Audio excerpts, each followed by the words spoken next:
welcome to the first episode of How to Mom. Not to be confused with How to Dad, because How to Dad is funny.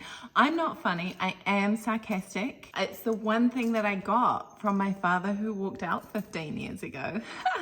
Living his best life without his daughter. All right, enough with the sarcasm. What is How to Mom? How to Mom is a channel on teaching you how to mom, because I wasn't taught. Were you taught? And millennial moms have the most pressure out of anyone, because we can't just smack our children, put them in timeout, and tell them they're being naughty. In case you didn't get the memo, that's unacceptable these days.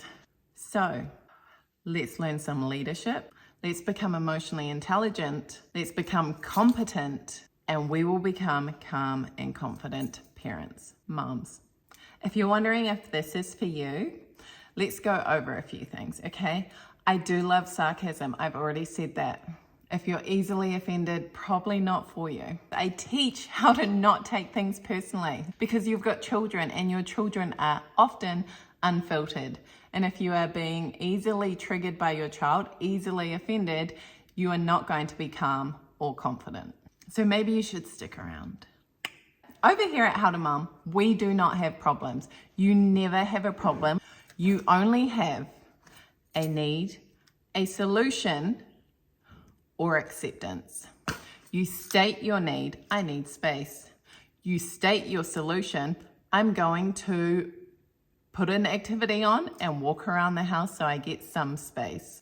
Or you step into acceptance, and acceptance is emotional regulation until you find a solution. Okay, over here at How to Mom, we love being discomfort. We love being uncomfortable. You lean into discomfort. When your child has a tantrum, you go, yay, thank God.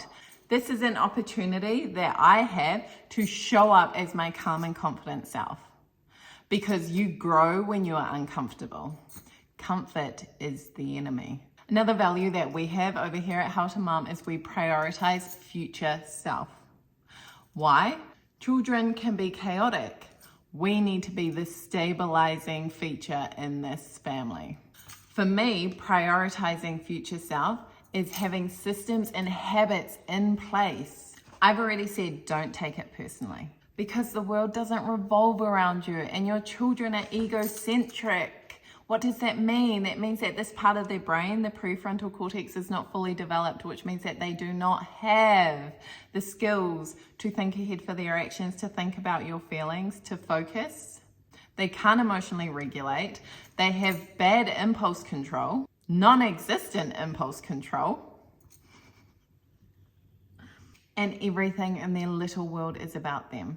That's how it's meant to be, because biologically that's how they survive in this world that unfortunately does not revolve around our children or mothers. So we get to take a deep breath and remind ourselves that their behavior is not personal, and it's our job to step into leadership of our own emotions.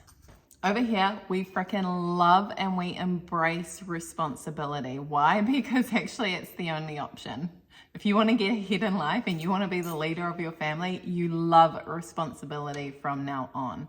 And the only way that I personally have found to love responsibility is when I have stepped into the best version of me, the leadership version of me, the emotionally intelligent version of me, and met my physical and emotional needs, which, by the way, is number one on the to-do list of How to Mom. The only thing you need to do is step into self-accountability and your own leadership so you can implement everything we talk about here. And if you've got any questions, put them down below. Thank you so much for watching the very first episode of How to Mom, where we are calm, competent, and confident.